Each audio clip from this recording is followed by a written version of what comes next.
नमस्ते। आज हामी कुरा गर्दैछौँ दाँतको दुखाइ र त्यसबाट छुटकारा पाउन सकिने केही एकदमै सरल घरेलु उपायहरूको बारेमा। कहिलेकाहीँ हुन्छ नि, मध्यरातमा दाँत दुख्न थाल्छ वा तुरन्तै डाक्टर कहाँ जान सकिँदैन। हो, त्यस्तै बेलामा यी उपायहरूले साँच्चै ठूलो राहत दिन सक्छन्। साँच्चै दाँतको दुखाइले सताएको छ? यो यस्तो दुखाइ हो जुन सायदै कसैले अनुभव गरेको छैन होला। यो सामान्य दुखाइ मात्रै कहाँ हो र यसले त हाम्रो पुरै दिनचर्या नै खलबल्याइदिन्छ नि, होइन र? हो नि, दाँत दुख्यो भने न राम्ररी सुत्न सकिन्छ, न मन लागेको कुरा खान नि सकिन्छ, अनि कुनै काममा ध्यान लगाउन त झन् कति गाह्रो हुन्छ। अब दाँत दुख्ने कारण त धेरै हुन सक्छन्, जस्तै दाँतमा किरा लाग्नु, गिजा सुन्निनु वा कुनै ब्याक्टेरियल इन्फेक्सन हुनु। ल, त्यसो भए अब ढिला नगरी सुरु गरौँ ती 9वटा अचूक घरेलु उपायहरू जसले यो दुखाइ कम गर्न मद्दत गर्छन्। यी तरिकाहरू एकदमै प्राकृतिक र सुरक्षित छन्, तर एउटा कुरा के जान्नु जरुरी छ भने यिनको प्रयोग कहिले र कसरी गर्ने भन्ने चाहिँ थाहा पाउनुपर्छ। हाम्रो सूचीको नम्बर 1मा छ सायद सबैभन्दा चर्चित उपाय ल्वाङको तेल। परापूर्वकालदेखि नै हजुरआमाको पालादेखि नै यसलाई दाँत दुखाइको रामबाण मानिँदै आएको छ। अब प्रश्न उठ्छ, यसले आखिर काम कसरी गर्छ त? ल्वाङमा एउटा प्राकृतिक तत्त्व हुन्छ जसलाई युजेनोल भनिन्छ। यो चाहिँ एक किसिमको प्राकृतिक पेन किलर हो र सँगसँगै एन्टिसेप्टिक पनि। मतलब यसले दुखाइ कम गर्ने मात्र होइन, सङ्क्रमण फैलाउने कीटाणुलाई पनि मार्ने काम गर्छ। यसलाई प्रयोग गर्ने तरिका त झनै सजिलो छ। कपासको एउटा सानो डल्लोमा 2-3 थोपा तेल हाल्ने अनि त्यसलाई दुखेको दाँत वा गिजामा केही मिनेटसम्म च्यापेर राख्ने। यति गर्दा नै यसले दुखाएर सुन्निएकोमा तुरुन्तै आराम दिन थाल्छ। अब जाउँ हाम्रो दोस्रो उपायतिर। यो त झन् हरेकको भान्सामा पाइन्छ, नुनपानी। हेर्दा जति सरल सुनिन्छ, यो त्यति नै प्रभावकारी पनि छ है। गर्नुपर्ने केही छैन, बस 1 ग्लास मनतातो पानीमा आधा चम्चा जति नुन घोल्ने र दिनमा 2-3 पटक राम्ररी मुख कुल्ला गर्ने।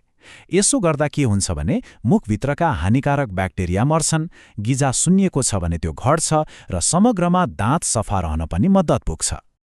तेस्रो नम्बरमा छ लसुन। हो, यसको गन्ध सायद कसैलाई मन नपर्न सक्छ, तर यसमा भएको औषधीय गुण चाहिँ दाँतको दुखाइको लागि साँच्चै अद्भुत छ। लसुनको यो चमत्कारी गुणको पछाडिको हिरो हो एलिसिन भन्ने तत्त्व।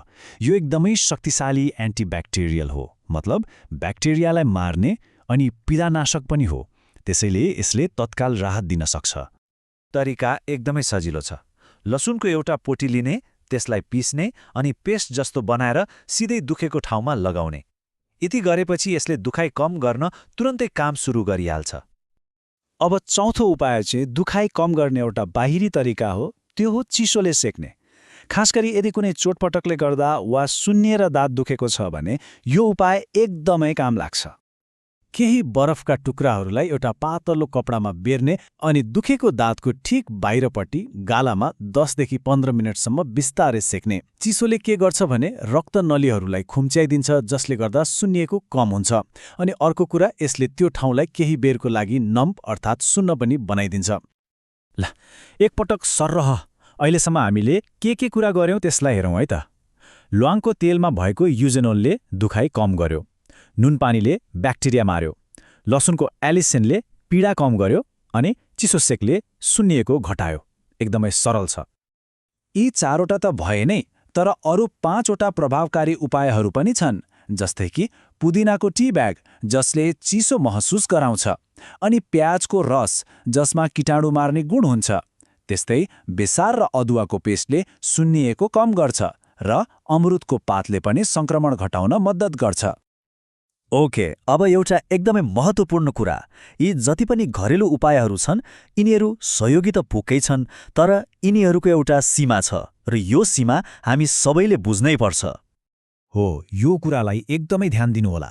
यी उपायहरू केवल अस्थायी राहतका लागि मात्र हुन्। यिनीहरूले दुखाइको मुख्य कारणलाई, त्यो ज्वरोलाई हटाउँदैनन्।